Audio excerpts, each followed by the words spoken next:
Fora essas questões gerais do governo, né, o tema fundamental que nós estamos vendo é a luta interna dentro do PT. Por que esse tema é fundamental? Primeiro porque o PT é o maior partido de esquerda no país, mas não é o maior em geral. Ele é muito maior do que o segundo colocado. E ele não é maior, ao contrário do que muita gente pensa, simplesmente porque ele tem mais votos. Não, ele é o partido que tem maior influência política. O número de pessoas que o PT influencia é muito grande. Inclusive fora do PT. A influência do PT é muito grande nesse sentido. A ideia de que você deve progredir através das eleições, através da luta parlamentar, todo esse reformismo parlamentar, que é a ideologia fundamental do PT, isso daí afeta muita gente, como a gente viu nas eleições agora desse ano, né? Muita gente que estava na luta, que não fazia parte do esquema tradicional eleitoral do PT, caiu, né, no conto do vamos derrotar o golpe pela via eleitoral. Né?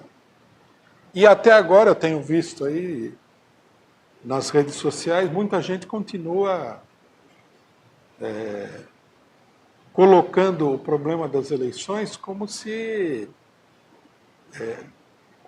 não é que fosse uma manobra e uma arapuca, mas como se fosse uma disputa real que o PT perdeu porque determinadas pessoas decidiram não votar no PT. Determinadas pessoas significa assim, coisa de 60 milhões de pessoas. Né? Eu vejo expressões assim, não consigo olhar para a cara de quem votou no Bolsonaro, etc. e tal. Quer dizer, as pessoas com as eleições perderam a noção do que está acontecendo na situação política. Não se trata de pessoas que votaram no Bolsonaro, se trata de que a burguesia deu um golpe. Como parte do golpe, ela colocou as eleições de 2018, organizou as eleições através de fraudes e ilegalidades de tal maneira que ela tivesse certeza de ganhar as eleições e ganhou. Se você fez parte desse jogo político totalmente viciado, foi sem consciência do que estava acontecendo. E agora, né, a pessoa fica aí totalmente perdida. Mas por esse fato, né, pelo tamanho das ilusões e tudo mais, a gente pode ver a influência do PT. O PT, com a ajuda, logicamente, de vários outros partidos de esquerda, conduziram todo mundo para o matadouro através das eleições. A única coisa que a gente pode dizer de positivo disso é que muita gente já estava desconfiado disso, né? E também a ilusão, né? E a nuvem de fumaça cor-de-rosa que se estendeu aí não é tão densa que não possa ser superada rapidamente. A única coisa positiva. Em outros momentos da vida política, essa eleição aqui e a política que foi levada na eleição, ela teria sido um desastre absoluto para a luta de toda a esquerda nacional, para a luta de todo o povo brasileiro. A derrota teria sido uma derrota acachapante. Né? Nesse momento não, tem muita oposição, tem muita crítica, né, ao Bolsonaro, tem muito... os próprios dirigentes do PT que entraram no jogo eleitoral acabaram tendo que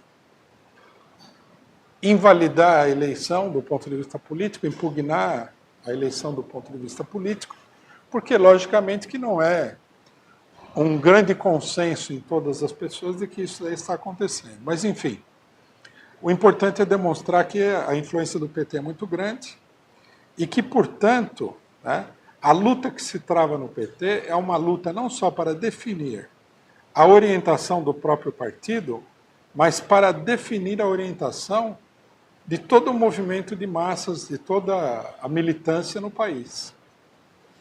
né? Quer dizer, não é que as pessoas tenham que obedecer à diretriz do PT, mas o fato é que aquilo que for decidido no PT, nesse momento aqui, vai ter uma influência muito grande e reflete também os problemas da situação política. A ala direita do PT é muito clara, né? O grande porta-voz da política da ala direita tem sido o próprio Fernando Haddad. Eu acho também que estaria na hora do pessoal perceber que a política do Haddad é a política de uma ala direita do PT. Não é a política do PT e nem é a política do próprio Lula, né, que nesse momento aqui se coloca claramente à esquerda. O Haddad deu entrevistas onde ele falou o seguinte, além de falar que ele deseja boa sorte ao governo Bolsonaro, que o Bolsonaro vai dar certo e que ele prefere enfrentar o Bolsonaro se o Bolsonaro der certo do que o Bolsonaro der errado, que são declarações ao mesmo tempo super oportunistas e super idiotas, ele declarou também o seguinte, que o PT, é preciso tirar o PT do SPC. Quer dizer, o PT está com o nome sujo. É a metáfora que ele utilizou. Por que o PT está com o nome sujo? O PT está com o nome sujo por causa das acusações de corrupção. Essa concepção ela não é nova. Ela está aí desde antes da Lava Jato. Muita gente pergunta assim, por que o partido, o PT, não conseguiu reagir ao golpe contra Dilma Rousseff? O PT não conseguiu reagir ao golpe contra Dilma Rousseff porque uma parcela importante do partido concordava com as pessoas que deram o golpe. Por exemplo, quando os dirigentes do PT foram acusados no mensalão, não se ouvia uma única voz dentro do PT para defender a liberdade deles ou denunciar que o julgamento era uma farsa. Isso daí foi indo. Vários dirigentes do PT foram sendo acusados, etc. E foram sendo, como se diz, né, rifados pela direção do PT. Quando a Dilma foi derrubada e o Lula foi preso, essa situação que descontentava muita gente dentro do PT, mas o pessoal não falava nada, ela meio que explodiu. Porque já a pessoa chegar e falar que o Lula é corrupto mesmo, tem que ser preso, já é muito impopular dentro da esquerda. Só uns partidos meio doidos, tipo o PSTU, é que estão falando isso daí. Então, quer dizer, o ataque contra o Lula, que ninguém esperava que viesse, ele meio que inverteu a situação. Isso, e logicamente, a resistência de alguns setores. Nós, por exemplo, que denunciamos a Lava Jato, a chamada luta contra a corrupção e tudo mais. Mas esses setores aqui, eles sempre tiveram a ideia de que é preciso renovar o PT. Né?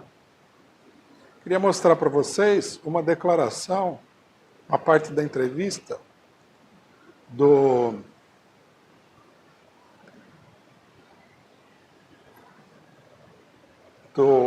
presidente do PT do Rio de Janeiro, para a gente ver por que a luta contra o golpe não deu certo.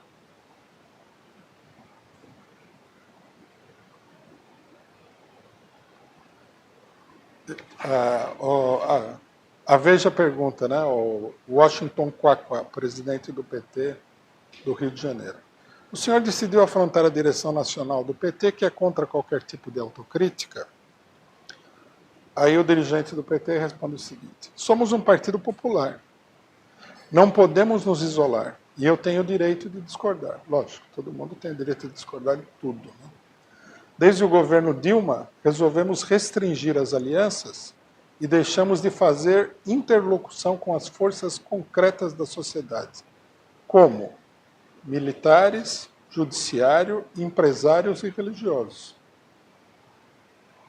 Não é interessante? Onde é que estão os militares, os judiciários, os empresários e religiosos? Estão todos no governo Bolsonaro. O que ele está tentando dizer para todos nós aqui é a seguinte sabedoria, que se nós tivéssemos tido a capacidade, né, de fazer a interlocução, que em português mais comum é conversar, dialogar, ter um entendimento com os militares, por exemplo, né, esses militares que falam da intentona comunista, que são fascistas até o último fio de cabelo e tudo mais, a favor da tortura, do brilhante Ustra e tudo mais, quem sabe a gente não chegava no entendimento com eles. Dá para acreditar nisso daí? Ou a gente poderia ter feito um acordo com o Magno Malta, por exemplo, ou com o Silas Malafaia, os setores religiosos. Bom, aí ele fala, a verdade é libertadora. Não sei se vocês ouviram essa frase recentemente, né? É do próprio Bolsonaro. E é um valor essencial para a esquerda e para o cristianismo. Então, que ele mesmo já está, como é que se diz? Se adaptando à maré evangélica, né? O PT errou muito e tem que fazer autocríticas publicamente. E quais foram esses erros? A Dilma foi um erro. Escolher uma pessoa que nunca fez política eleitoral foi um erro. Foi um erro do Lula. As pessoas erram e ele errou. A reeleição dela foi um erro muito maior. Dilma forçou a barra. Havia um movimento para que Lula voltasse. O próprio Lula, num determinado momento, ficou ali esperando o gesto de Dilma, até o instante que ela foi categórica ao dizer que seria candidata. E esse erro foi mortal. A culpa pela derrocada do PT, então, foi toda da ex-presidente Dilma, ela e os erros dela. Quer dizer, agora vamos dar uma paradinha para se situar na conversa. Ele chegou a essa conclusão hoje? Não. Ele tem essa conclusão desde o momento que a burguesia começou a atacar o PT. Ele encontrou um bode expiatório dentro do próprio PT. Ele não quer reconhecer que o PT caiu porque a burguesia toda se organizou para derrotar o PT e o PT não se organizou para reagir de conjunto. Uma parte, inclusive, teve uma atitude traiçoeira.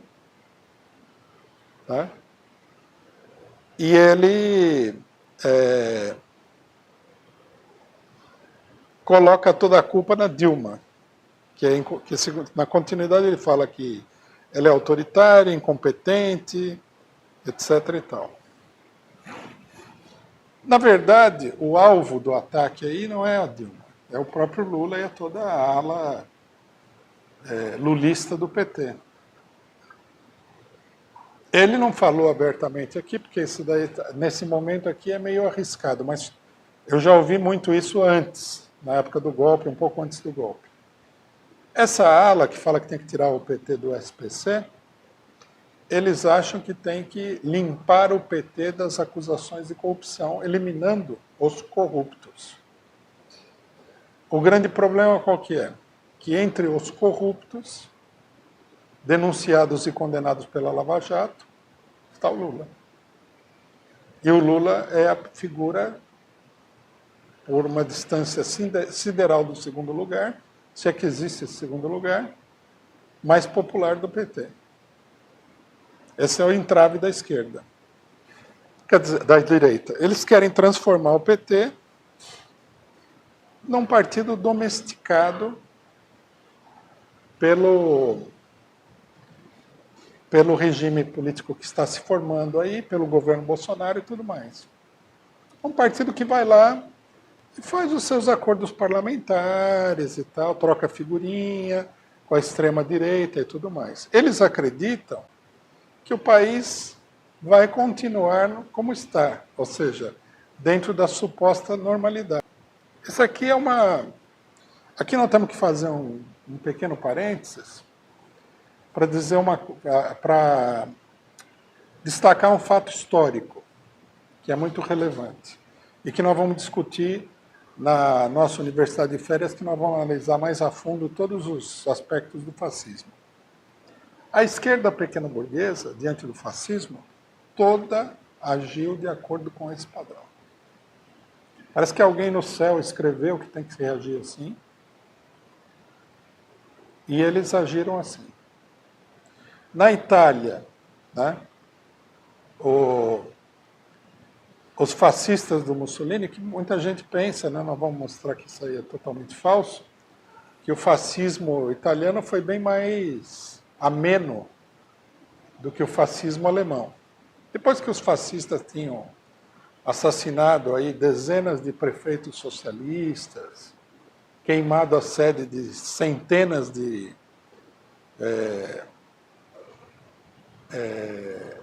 locais do Partido Socialista, cooperativas e outras coisas, né? Os números não são exagerados, são um fato histórico, né? Depois de ter espancado aí brutalmente milhares de pessoas, de ter matado gente na porta de casa e tudo mais, que era o estilo deles, o Partido Socialista ainda falava, não, vamos reagir, né? Vamos para a eleição é a nossa arma e tal.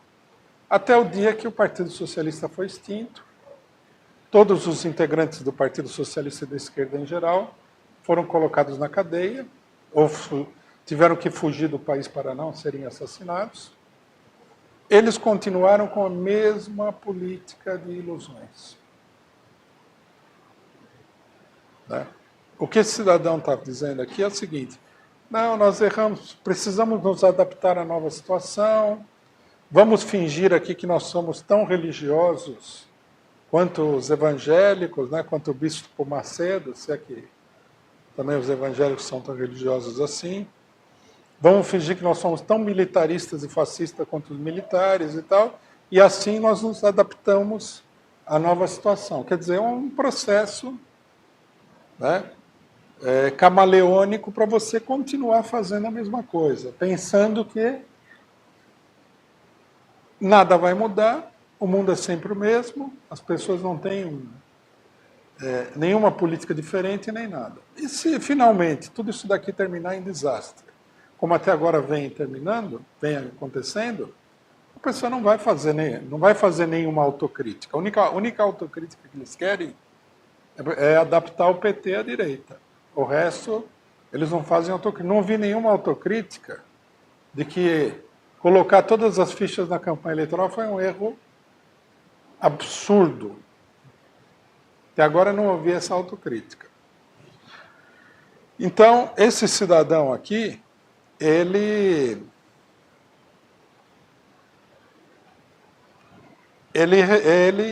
mostra, assim, né, os interesses de toda uma camada que quer tirar o PT do SPC.